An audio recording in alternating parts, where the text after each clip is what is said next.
lors d'un refus d'obtempérer vendredi dernier, a été placé sous contrôle judiciaire jusqu'à son procès en décembre prochain. Nous sommes en ligne avec Anthony Guglielmi. Vous êtes vice-président de la Fédération des policiers municipaux. Vous entendiez, j'imagine, ce qu'on disait à l'instant avec mes invités, précisément sur ce qui s'est passé à Lyon. Comment vous réagissez quand vous voyez que c'est un contrôle judiciaire qui va attendre son procès en décembre prochain? Oui, bonjour. Effectivement, c'est problématique pour nous.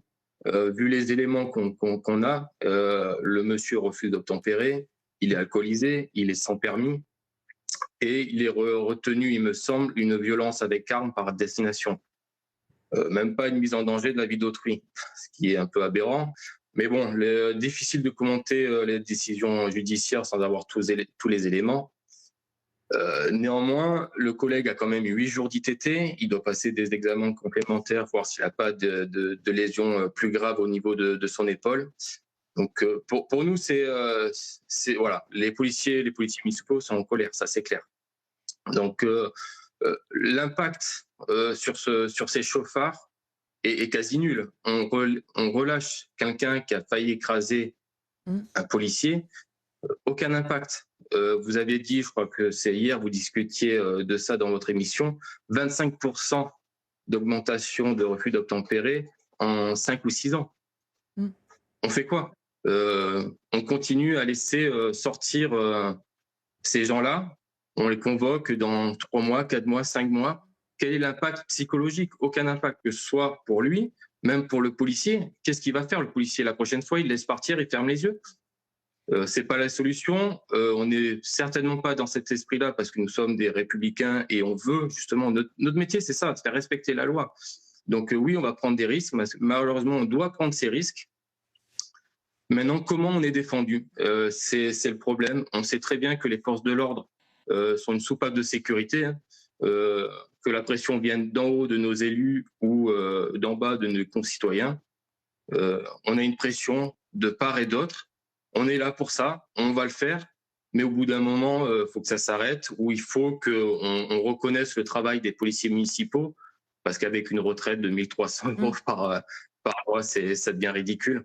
Mais justement, parce que dans ce qui fait aussi que pour vous, c'est sans doute compliqué, il y a 2 choses aussi de ce que j'entends. Un, c'est quand même l'impunité vis-à-vis de ceux que vous interpellez. Et on a aussi des forces de l'ordre depuis plusieurs jours qui nous disent on a l'impression que nous, on est un peu en dessous des lois, qu'on est punis beaucoup plus sévèrement que ceux qu'on interpelle. C'est aussi le sentiment que vous avez, notamment dans cette affaire de Lyon, par exemple.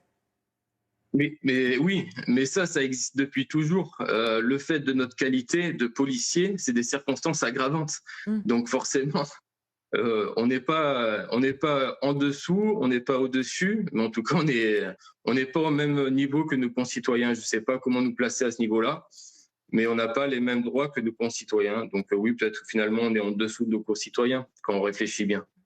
Quand vous entendez, mais bon, après, allez-y, je vous en prie. c'est le jeu, je ne sais pas, c'est comme ça.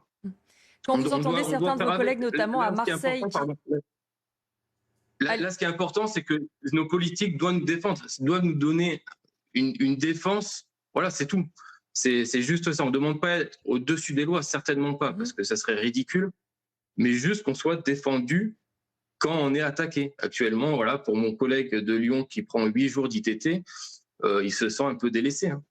Quand vous entendez certains aussi qui se disent qu'il faut prendre le moins de risques possible dans les interpellations, il ne faut plus prendre les LBD, il faut tant pis laisser filer les délinquants plutôt que de risquer de finir en détention provisoire, par exemple. J'imagine que vous comprenez aussi ce compromis, même s'il ne peut pas durer dans le temps, de se dire statu quo, on prend le moins de risques possible, on fait le minimum et puis on verra comme les choses évoluent.